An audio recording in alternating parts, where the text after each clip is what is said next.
You're not going to believe what we've got today, so do me a favor. Sit back, hit that like button, and let's get into it. Because something happened behind the scenes that changes how you should view a small trade the Niners made earlier this season. And at the same time, there's a big-name veteran situation that could turn into a real conversation, only if one specific piece of drama goes the way nobody wants it to. Meanwhile, our QB1 just got a very public reminder sent to the rest of the league. But the biggest risk might be sitting in the one spot you never want to gamble with. So I'm asking you right now, 49ers faithful, how much of the future would you risk for one more run?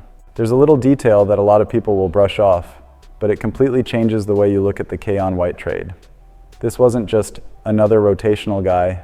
It was a quiet statement that Kyle Shanahan and this staff know how to hunt value while the rest of the league is staring at the loud headlines. And the wild part isn't that White arrived. It's that the condition attached to the deal has officially been met. And that tells you the 49ers were confident in exactly what they were getting the moment they made the move. Back in late October, San Francisco sent a 6th-round pick to New England and got Keion White, plus a conditional 7th rounder. The trigger was simple. White had to be active for 7 games as a 49er. On Monday night against the Colts, he was active for the 7th straight time. That's it. The condition hits, and that 7th-round pick reverts back to the Patriots. And if you're thinking, so we lost the pick? Look at what that really means. The Niners essentially bought certainty. If the plan was just to test drive White, they could have kept him inactive late in the year and held on to the pick. They didn't. They chose the player, and they chose the role. And the film makes it obvious why. In New England, White was living around a third of the snaps.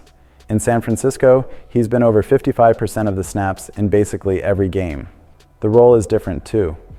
Under the Patriots' new regime, White got pushed into being a full-time edge rusher, away from where he naturally causes the most problems. With the 49ers, under Robert Saleh's scheme, he's been used as a true hybrid, playing about half his snaps inside. And that's where the numbers jump. His interior pressure rate is meaningfully higher compared to when he's lined up outside. Translation in real football terms? From the inside, the path to the quarterback is shorter. The pressure arrives faster, and protections don't have as much time to fix a mistake. Now zoom out and think about January football. Smart rotation wins seasons. You don't want your front wearing down when games turn into 4-quarter street fights. You don't want to be dependent on one rusher to win every 3rd down. A hybrid piece like White gives you flexibility, different fronts, different packages, different matchups, and it forces offensive lines to make uncomfortable decisions about who gets help. When they guess wrong, the quarterback feels it immediately. That's how you steal possessions. That's how you tilt close games. And the value is what makes it hit even harder. White is under contract through 2026 with a low base salary. A rotational defender on a rookie deal for what basically amounts to a 6th-round price tag? You take that all day. And if you're already thinking about what that looks like once key rushers are healthy again, yeah, you're not alone. Because while we're processing all of this, another conversation is hovering in the background, and it's the kind that can split a fan base fast. DeAndre Hopkins is not the same player he was at his peak, and nobody should pretend he is. He's 33 now, he's bounced around, and he's not hauling in every contested ball the way the legend version of him used to. But experience matters, especially for teams that believe they're going to be playing in January. Hopkins chased a ring last season with the Chiefs. It didn't happen, and he chose the Ravens to keep chasing it. And depending on how this ends, the next chapter could be about finding one more contender fit, if he waits for the offseason, or if he pushes for a release after the regular season finale. And this is where San Francisco gets dragged into the conversation, because while the 49ers are dealing with the Brandon Ayuk situation, there's a world where they look at Hopkins as a short-term, targeted addition. Shanahan has a long track record of getting the best out of offensive weapons, and Hopkins stepping into a Brock Purdy-led offense wouldn't be a learning curve nightmare. The role wouldn't need to be huge. It wouldn't even need to be weekly heavy volume. It would be about moments. Red zone, 3rd down, the kind of late game possession where having a veteran who's seen everything can calm the entire offense down. Now let's be honest, this receiver room isn't empty. Juwan Jennings is in the mix. Ricky Pearsall is in the lineup when healthy. And the team signed Kendrick Bourne to help cover what they've been missing. So Hopkins wouldn't be walking in and demanding 10 targets a game. But he would give Purdy another tool. Another matchup problem. Another set of hands defenses have to respect, especially if this team is trying to recapture the level it played at during its last Super Bowl run. So I'll throw it to you. Is that the kind of veteran swing you'd want, or do you think it messes with chemistry at the worst time? Because while that debate is heating up, Brock Purdy is busy doing the one thing that ends arguments, stacking performances that force people to shut up. Remember Week 12 against the Panthers? That was his worst game of the season. 3 interceptions on a national stage. Critics instantly loading up the "maybe it's Mac Jones" takes like they couldn't wait to press send. And the funny part is, the 49ers still won that game. Then Purdy came back and put the post-injury whispers to bed with strong outings, including a dominant showing against Tennessee. And yes, people tried to dismiss it because of who the Titans are. So what did Purdy do next? He made sure nobody could ignore it. Monday Night Football, playoff desperate Colts, hostile environment, career best 5 touchdowns, and a 48-27 win that was never really in doubt.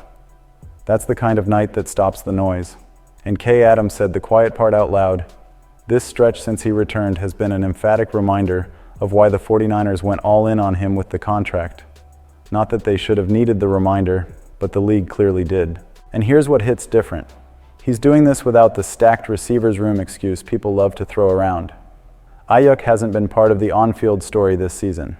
Pearsall has missed big chunks of time because of injuries. Mac Jones filled in and helped keep the ship afloat, and that matters. Going 5-3 in that stretch matters.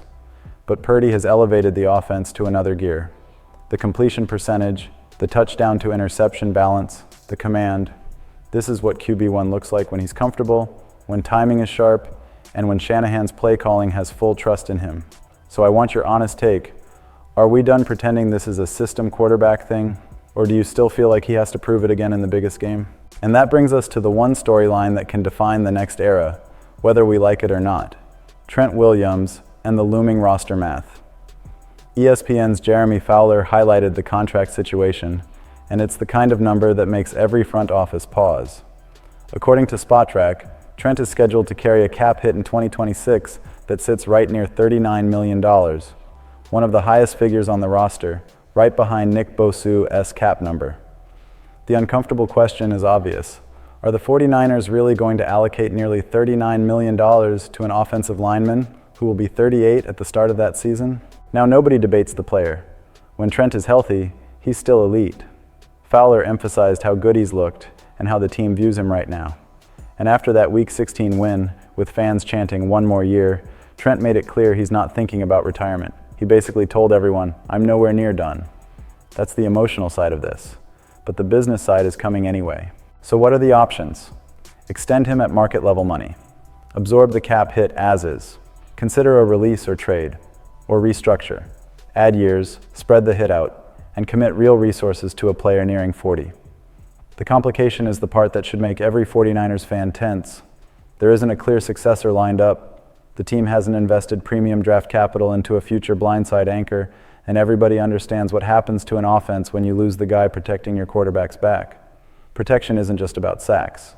It's about timing, confidence, play design, the entire identity of your offense. So here's the bottom line, faithful. Today felt like a perfect snapshot of what this team is. They found value in a trade and doubled down on it. They're staring at a veteran receiver storyline that could get loud. They watched Purdy silence critics on national TV. And they're heading toward a massive decision at left tackle that could shape the next window. Now I want it from you. What's the one move you'd make first if you're running this thing?